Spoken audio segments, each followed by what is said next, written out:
क्या आप भी मोबाइल में खराब इंटरनेट और नेटवर्क से परेशान हैं? क्या आप भी अच्छे खासे पैसे देकर जब रिचार्ज करवाते हैं तो आपको बदले में खराब सुविधा, खराब नेटवर्क और खराब इंटरनेट की स्पीड मिलता है?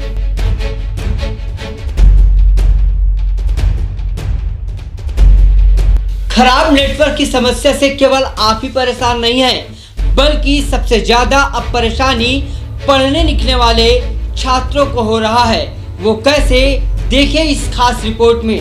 कैसे बच्चे परेशान हो रहे हैं और कैसे वह बेहतर योजना से वंचित हो रहे हैं और उनकी पूरी पढ़ाई किस तरह खराब नेटवर्क की वजह से बर्बाद हो रहा है, इस रिपोर्ट में आप जरूर देखिए। क्या आप भी नेटवर्क से परेशान हैं? इसके लिए आपको यह रिपोर्ट पूरी देखनी होगी, क्योंकि यह रिपोर्ट बेहद ही महत्वपूर्ण और खास है। देखिए यह तस्वीर, फिर आगे की बात करते हैं।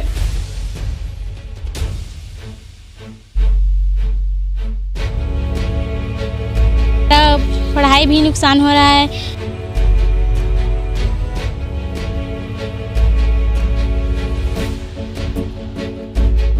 लेकिन नेटवर्क की समस्या के कारण हम लोग उससे जुड़ नहीं पा रहे हैं। जब पढ़ने बैठते थे तो आधा क्लास को ना अटेंड नहीं कर पाते थे हम लोग। कितने समस्या होती है?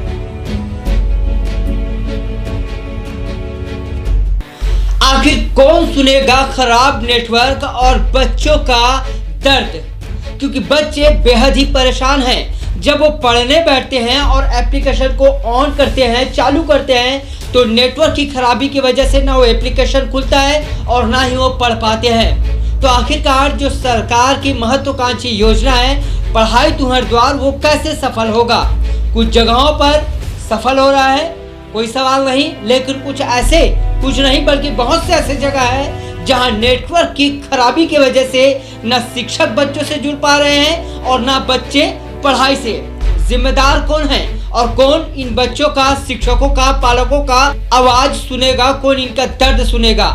देखिए यह खास रिपोर्ट। पूरा मामला गरियाबंद जिले के ब्लॉक फिंगेश्वर के ग्राम खुटेरी, खुड़ियाडीह, श्रीखला के आसपास के गांव का है, जहां खराब मोबाइल नेटवर्क और खराब इंटरनेट सर्विस से स्कूली बच्चों सहित आम नागरिक भी खासा परेशान हैं। दरअसल कोरोना महामारी के चलते जहां स्कूल कॉलेज बंद है, तो दूसरी ओर स्कूली बच्चों की पढ़ाई पर कोई प्रभाव ना पड़े, इसके लिए छत्तीसगढ़ सरकार ने पढ़ाई तुम्हारे द्वार योजना की शुरुआत की।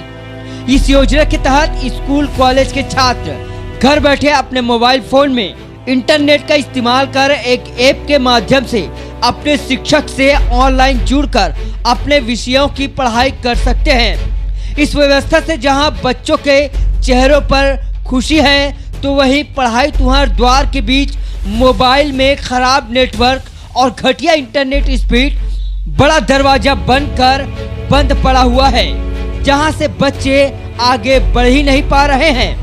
स्कूली छात्र पढ़ाई और बेहतर सुविधा से पल भर में वंचित हो जा रहे हैं। खुड़ियाडीह की रहने वाली छात्रा कल्याणी साहू, फलेश्वरी साहू और खुटेरी के छात्र दिनेश साहू ने बताया कि जब पढ़ाई का समय आता है तब खराब नेटवर्क और घटिया इंटरनेट सर्विस की वजह से ना तो वह ऐप खुल पाता है और ना ही वह अपने शिक्षक से ऑनलाइन के तहत जुड़ पाते हैं। नतीजा, बच्चे पढ़ाई से, इस सुविधा से वंचित हो जाते हैं। यह समस्या केवल इस गांव या फिर इन्हीं छात्रों का नहीं, बल्कि गरियाबंद के अलावा प्रदेश के कई क्षेत्रों में इसी तरह बच्चे परेशान होते जा रहे हैं। इस पूरे समस्या को सरकार और प्रशासन तक पहुंचाने जनसंघ सेवा मंच के कार्यकर्ताओं ने जमकर आवाज उठाए हैं। तो दूसरी ओर बच्चों ने क्या कुछ कहा, जरूर देखिए। आखिर कौन सुनेगा खराब नेटवर्क और छात्रों का दर्द? इस समस्या को सुनते ही मैं खुद और मेरे कैमरामैन उस गांव पहुंचे जहां बच्चे खराब नेटवर्क से परेशान थे। बच्चे नहीं, वहां शिक्षक मौजूद थे, पालक भी मौजूद थे, जो काफी परेशान थे खराब नेटवर्क की वजह से। जब भी वो पढ़ने बैठते या उस एप्लीकेशन को खोलते तो खराब नेटवर्क की वजह से वो एप्लीकेशन खुलता नहीं था, तो बाहर जाते थे, छत पे चढ़ते थे। इस रिपोर्ट को आप भी देखिए, क्योंकि आप भी खराब नेटवर्क की वजह से परेशान हो सकते हैं। कैसे पढ़ाते हैं और क्या समस्या होता है? मैं पहले ऑफलाइन क्लास पढ़ाता था, लेकिन कोरोना काल के कारण अभी घर में हूँ तो ऑफलाइन क्लास बंद है। तो ऑनलाइन क्लास पढ़ाना रहता है, लेकिन ऑनलाइन क्लास नहीं हो पाता क्योंकि नेटवर्क का मेन प्रॉब्लम रहता है। कोई भी ऐप्स खुलते नहीं हैं, कोई भी जैसे सॉन्ग हो गया या मूवी हो गया, इसको डाउनलोड करते हैं तो बहुत टाइम लग जाता है, जिसके कारण बच्चे क्या है पढ़ाई से वंचित हो रहे हैं। ऑनलाइन क्लास नहीं चल पा रहा है। जी, ऑनलाइन क्लास नहीं चल पा रहा है। हमने सुना है कुछ ऐप के माध्यम से आपकी वॉइस होता है, बच्चे उसे सुनकर कुछ सवाल हल करते हैं, कुछ पढ़ते हैं। क्या कुछ आप लोगों को समस्या आता है? नेट जब नहीं मिलता तो क्या आप लोग करते हैं सुविधा के लिए? देखिए सर, सबसे पहली बात अभी हमारा जो देश है कोविड महामारी से जूझ रहा है, और इस स्थिति में बच्चों को जो बेहतर यदि करना है तो पढ़ाई तुम्हारे द्वार अंतर्गत ऑनलाइन जो क्लास चल रही है, और यह ऑनलाइन क्लास तभी संभव है जब हमारे पास नेटवर्क पर्याप्त हो। और यहाँ हमें नेटवर्क का इतना समस्या होता है कि नीचे तो दूर की बात है, हम ऊपर छत दूसरा मंजिल में भी जाते हैं तब भी हमको वहाँ पर नेटवर्क हमारा पर्याप्त नहीं मिल पाता। हमारा वॉइस यहाँ से उधर से तो वॉइस बच्चों का आता है, सर आपका वॉइस नहीं आ रहा है, सर आपका आवाज़ नहीं आ रहा है, सर चित्र सही नहीं दिख रहा है। इस प्रकार की इतनी दिक्कतें होती, तब फिर हम मोबाइल को लेकर के एक स्थान से दूसरे स्थान पर जाते हैं, तब भी वह जो पढ़ाई का जो कार्य है नहीं हो पाता, और आखिर में फिर हम हताश निराश होकर के फिर हम रह जाते हैं। तो इस प्रकार की समस्या जो है हमें नेटवर्क के कारण से हो रहा है। आपका क्या नाम है सर? मैं हेमलाल साहू, शिक्षक हूँ मैं, और मेरा गांव खुटेरी है, लेकिन मैं पदस्थ हूँ छुरा ब्लॉक के पाउंडका संकुल के ग्राम पूर्व माध्यमिक शाला गाड़ाघाट। देखिए, आपको समझना होगा, सरकार और प्रशासन को समझना होगा कि ये जो शिक्षक है ये हताश और परेशान क्यों हो जाते हैं। ये चाहते हैं कि अपने बच्चों से जुड़े, उनको बेहतर शिक्षा दें, लेकिन ये जो नेट है, ये जो इंटरनेट की स्पीड है, ये कम होने की वजह से ये जो शिक्षक हैं ये तो परेशान होते हैं, हताश होते हैं, साथ ही इन जैसे पालक भी हताश परेशान हो जाते हैं। और सबसे ज़्यादा परेशान तो ये बच्चे होते हैं जिनके चेहरे पर मासूमियत है और एक खुशी है कि हम घर में बैठे बैठे उस ऐप के माध्यम से पढ़ाई कर सके, उस योजना का पूरा लाभ ले सके, लेकिन ऐसा कुछ नहीं होता है। पालक से जानते हैं कि क्या समस्या होता है इसमें। क्या है कि अभी कोरोना काल के चलते अभी पूर्ण रूप से स्कूल बंद है, पढ़ाई बंद है, तो शासन प्रशासन ने ये एक योजना निकाली है कि ऑनलाइन पढ़ाई करवाना है। तो ये बड़ी खुशी की बात है, लेकिन दुख ये है कि वहाँ पर ऑनलाइन पढ़ाई तो कर रहे हैं, लेकिन वहाँ नेटवर्क की प्रॉब्लम है। बच्चे लोगों को पढ़ाई करने में इतना दिक्कत हो रहा है कि वो लोग छत ऊपर नीचे कर रहे हैं, वजह इसका नेटवर्क की प्रॉब्लम। तो मैं शासन प्रशासन से यही कहना चाहूँगा कि अगर पढ़ाई में दिक्कत हो रही है तो उसको सुधार करें और हमारे लिए एक नेटवर्क की सही व्यवस्था करें, यही हम लोग चाह रहे हैं। हमारे लड़के लोग, मेरा नाम देवचरण साहू, मैं खुडियाडी का रहने वाला। ये देवचरण साहू हैं, ये चाहते हैं कि नेटवर्क की अच्छे से यहाँ सुविधा होना चाहिए, और जो टावर लगा है पता नहीं वो किस लिए लगा है, वहाँ से नेटवर्क निकलता है, रेंज पहुँचता है, ये कुछ भी इनको मालूम नहीं है। सरकार इस बात को सुने। बच्चे यहाँ पे मौजूद हैं, किस तरह की समस्या होता है? जब हम लोग पढ़ाई करने के छत में चढ़ते हैं तो सर लोगों की आवाज़ भी नहीं आती है और चित्र भी दिखाई नहीं देते हैं। जब हम ऑनलाइन क्लास के लिए बैठते हैं तो हाँ, सबसे पहली जो समस्या आती है वो नेटवर्क की समस्या होती है। हमारे पास स्मार्टफोन तो मौजूद है, लेकिन उसके लिए जो महत्वपूर्ण चीज़ है नेटवर्क, वो हमारे पास उपलब्ध नहीं है। और जैसे कि हम लोग अभी 1 नवंबर से हमारा कॉलेज का ऑनलाइन क्लास प्रारंभ हो चुका है, लेकिन नेटवर्क की समस्या के कारण हम लोग उससे जुड़ नहीं पा रहे हैं। जुड़ भी पा रहे हैं तो टीचर की जो आवाज़ है वो क्लियर ढंग से नहीं आ पा रही है, या फिर डिस्प्ले में जो कुछ भी वो कंटेंट डाल रहे हैं उसको हम समझ नहीं पा रहे हैं।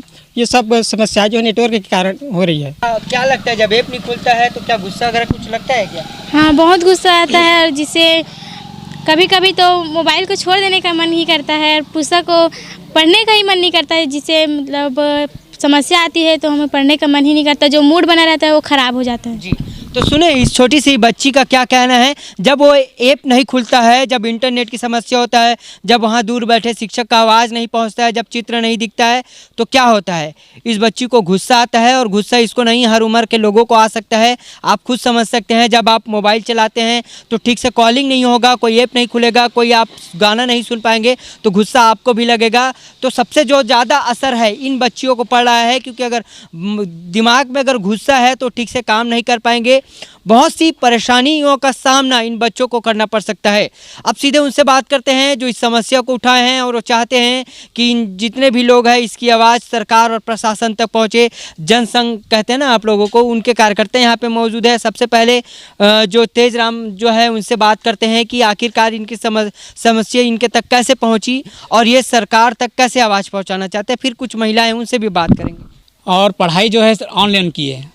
ऑनलाइन जो पढ़ाई जैसे कर रहे हैं बच्चे लोगों को, मैं कई लोगों को देखा हूँ, बच्चे जहाँ तहाँ स्कूलों में भी मैंने जांच किया हूँ, बच्चे से पूछा, जहाँ तहाँ मैंने देखा सुना, तो अक्सर लोग बच्चे बता रहे हैं कि हमारा पढ़ाई हो नहीं पाते हैं। शिक्षक कहते हैं कि हम नेट के लिए इधर उधर घूमना पड़ता है, बच्चों को शिक्षा दे नहीं पाते हैं।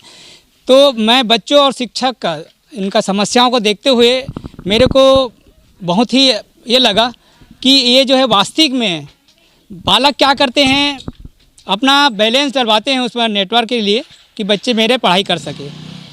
500-600 रुपये का बैलेंस डलाते हैं लेकिन पूरा यूजलेस होता है, क्योंकि यहाँ पे टावर की समस्या है, नेट चलता ही नहीं है तो पढ़ाई कहाँ से। अगर मैं यहाँ से अगर कहीं किसी के पास फ़ोन लगाता हूँ तो नहीं लग पाता है। तो ये नेटवर्क की प्रॉब्लम, नेट की चलना, ये तो यहाँ बहुत दिक्कत है। ये यहाँ ही समस्या नहीं है सर, ये हमारे ज़िले में ऐसे कई सैकड़ों गांव हैं, और ज़िले ही नहीं, इस छत्तीसगढ़ में ऐसा कई सैकड़ों हज़ारों गांव मिल जाएंगे आपको कि ये समस्या ये हर पूरे छत्तीसगढ़ में है। इस समस्या को देखते हुए शासन प्रशासन और हर ज़िले के कलेक्टर और सीएम विधायक सभी को एक मुश्त ध्यान देना चाहिए, क्योंकि संकट के समय में इस समय अगर जनहित के लिए कार्य अगर नहीं किया तो फिर ये बहुत बड़ी समस्या है। इस समस्या का समाधान करें। इसलिए मैं जनसंघ सेवा मंच का जिला अध्यक्ष होने के नाते इनकी समस्या को देखते हुए जनहित के लिए आज मैं न्यूज़ के माध्यम से सभी शासन प्रशासन और कलेक्टर से खास करके मैं अनुरोध करता हूं कि जितना जल्दी हो सके ये नेट की समस्या को ख़त्म करें, और जितना जल्दी हो सके यहाँ टावर गड़ाएं। जहाँ टावर नहीं है वहाँ टावर गड़ाएं और नेट की सुविधा को सुधारें, ताकि बच्चे के भविष्य है इनके साथ में खिलवाड़ ना हो और इनका जो है सही। बिल्कुल, बच्चों के भविष्य के साथ खिलवाड़ किसी भी शर्त पे नहीं होना चाहिए, क्योंकि छत्तीसगढ़ में ये 2 बच्चियां या फिर खुटेरी गांव के ही बच्चे नहीं हैं, बल्कि सैकड़ों से लेकर हज़ारों और लाखों तक ऐसे स्टूडेंट हैं जिनकी पढ़ाई सिर्फ और सिर्फ नेट की वजह से बर्बाद होती है। आप लोग क्या कहना चाहेंगे, क्या इस समस्या को दूर कैसे करना चाहिए, सरकार को क्या ध्यान देना चाहिए इस पर? ज़रूर ध्यान देना चाहिए, क्योंकि अभी कोरोना के चलते सर, है ना, कोरोना के चलते हर बच्चे बहुत ज़्यादा से ज़्यादा परेशान है। और बच्चे तो क्या, हर पालक, हर घर में जो आज जो अपसेट है, जो पालक है, बच्चे लोग हैं, सिर्फ और सिर्फ नेटवर्क के कारण, है ना। हर बच्चे चाह रहे हैं कि हम सही तरीके से पढ़ाई करें और आगे बढ़ें, लेकिन अभी शासन प्रशासन जो नेट के माध्यम से जो पढ़ाई करवा रहे हैं और वो पढ़ाई सही साल्ट नहीं हो पा रहा है ना। सही बताएंगे आप? जी सर, मैं सुश्री हेमिन साहू, जिला गरियाबंद महिला शाखा से। का ये कहना है कि सरकार को ध्यान देना चाहिए। हम बात यहीं पर ख़त्म करते हैं, और इसीलिए करते हैं ताकि सरकार इस बात को ध्यान दे, जो बड़े बड़े अफसर बैठे हैं उसका कुछ रास्ता निकाले ताकि बच्चों को बेहतर शिक्षा मिल सके। फिलहाल मुझे यानी शेख इमरान और मेरा कैमरामैन लक्ष्मी शंकर को दीजिए इजाजत, और क्षेत्रीय खबरों के लिए देखते रहिए मिस्टर इमरान न्यूज़ नेटवर्क। और हाँ, अगर अब तक आप हमारे चैनल को सब्सक्राइब नहीं किए हैं तो सब्सक्राइब कर लीजिए, क्योंकि हम आपके क्षेत्र से जुड़ी जो भी खबर पहले अपलोड करें वो सबसे पहले आपके पास पहुंच जाए। लेकिन उसके लिए आपको करना क्या होगा, सब्सक्राइब के साथ बेल आइकॉन का जो आइकॉन नज़र आ रहा है उसको प्रेस भी करना होगा, और साथ ही जो भी हम खबर अपलोड करें, जो भी खबर आप तक पहुंचे, उसे आप सोशल मीडिया के माध्यम से आप शेयर भी कीजिए। फिलहाल मुझे यानी शेख इमरान और मेरे कैमरामैन लक्ष्मी शंकर को दीजिए इजाजत, और क्षेत्रीय खबरों के लिए देखते रहिए आपका अपना मिस्टर इमरान न्यूज़ नेटवर्क।